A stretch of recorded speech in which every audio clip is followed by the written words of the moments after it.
Good evening, sports fans, nation and worldwide. You've entered the Sports Opinion Log. I'm your host, Lex Anderson, and in tonight's video, I'm doing something I said I wouldn't do, but I have to do it. I'm wearing my NFL gear, representing the Steelers, representing Steel City, because AB is flipping, he's tripping, he's delusional, he's negative, and he has his stupid ass blonde mustache with his whack ass dreaded hairstyle. Shovel pass, keys to victory. And let's face it, the combine was this past weekend.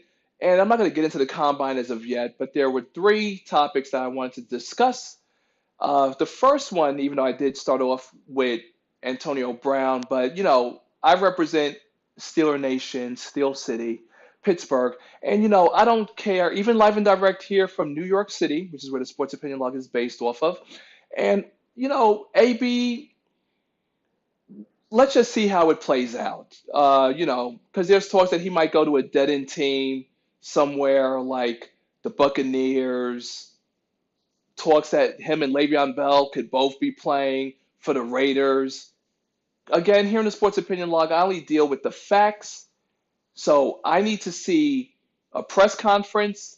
I need to see players holding up their new jerseys for their new teams. So I really don't care about the rumors and him and Big Ben and the dynamic of their relationship and Fitzgerald saying, you never you'll never know what you had until it's gone because Fitzgerald has played for, I think they said like 19 different quarterbacks during his tenure with Arizona. Larry Fitzgerald, though, has chosen to stay with a losing team. So the one time they did have a chance at Super Bowl glory, you know who they lost to. So, tip of the cap to Fitzgerald for trying to bring some sense to a clearly demented Antonio Brown. So we'll just see where it goes in the future.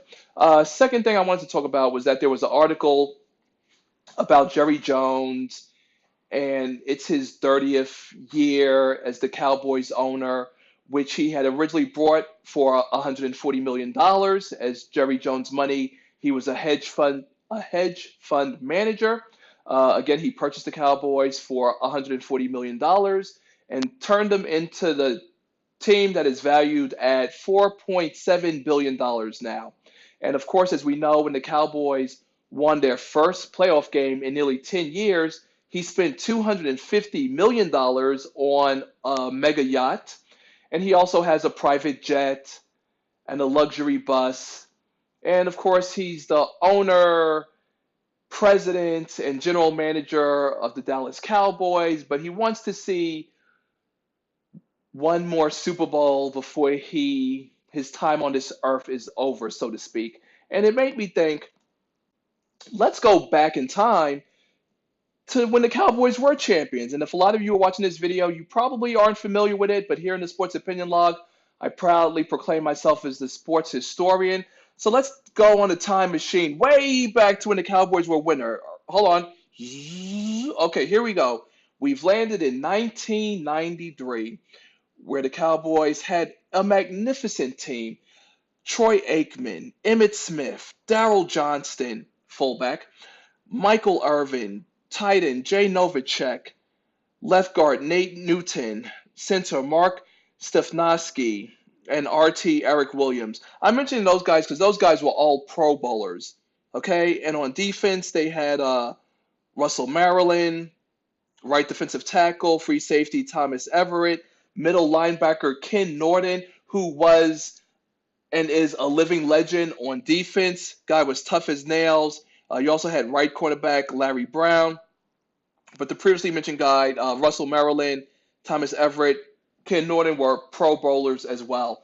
And, it's like the blueprint, which is why I've never understood why Jerry Jones was never able to replicate the success, because the Cowboys, or those Cowboys that had won three chips within a 5-year span, you had excellent quarterback. You had two great wide receivers, not just Michael Irvin, but you had Alvin Harper. And Alvin Harper, for those of you who do or do not know, he was the premier deep ball threat. And then Irvin would just wreak havoc on the sidelines, through the middle, making those tough plays. But Alvin Harper was the deep ball threat. I mean, like Aikman would let it rip 40, 50 yards. It would be crazy. So, again, the blueprint: quarterback, two wide receivers, a tight end, and a running back, an excellent offensive line, and a number one defense to complement everything. And, in today's NFL, would you be able to replicate and have all those excellent players under today's salary cap? Probably not. So we're just going to go speed up to 94. Hold on. Yep, 94. And again, you had the same core group to an extent. Yep, yep. And let's see, right defensive end, Charles Haley. Charles Haley was a beast on defense. So a part of me feels sad. And then of course we could fast forward to '96, where Jimmy Johnson wasn't a part of the team anymore. They were coached by Barry Switzer because, according to Jerry Jones, he felt that anyone can coach and win a championship. And maybe that was the karma that doomed him and the Cowboys franchise after Barry Switzer won the championship for them in '96. At this point on defense, you had Deion Sanders, you had Darren Woodson, Tony Tolbert. Again, those guys were all Pro Bowlers. On offense, you had our right guard Larry Allen, RT Eric Williams, Center Ray Donaldson, left guard Nate Newton, Troy Aikman. And I mentioned those guys because they were all Pro Bowlers. So you had a great offensive line. And again, you still had Harper, you still had Aikman, you still had Emmitt Smith. So the Cowboys strayed from their blueprint. And sadly, that's why they haven't and probably won't return to Super Bowl contention anytime soon. And speaking of anytime soon, I'm just going to end the video with my third topic, and that's what I've been waiting to talk about for a long time, and that's that, ta-da, there is arthritis in the knee of Todd Gurley. So my question is, did the Rams know about this? Did they keep it under wraps? Did they keep it under cover? My problem, of course, with Gurley was that he seemed very nonchalant about getting to and losing the Super Bowl in the manner in which they did. Final score was 13-3 to the hated New England Patriots, who once again walk off with another Super Bowl, the sixth of Tom Terrific's career, and all that guaranteed money. You could check my playlist. I have an NFL playlist where I talked about Gurley and the Rams and their failings and all that guaranteed money that has been given to Gurley. So the Rams are in a pretty bad situation. Gurley's 24 years old, arthritis in his knee. It's a pretty bad situation. So I look forward to the Rams falling out of contention going into next season.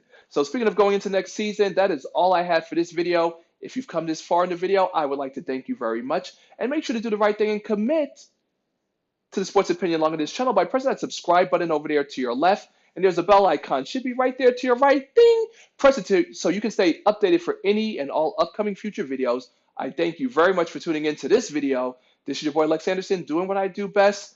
And putting on the NFL threads a little bit early, but hey, it's a 24/7 news cycle, so we're just going to keep the machine going.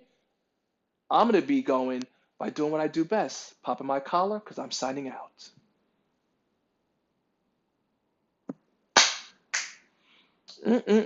Todd Gurley with arthritis in his knee.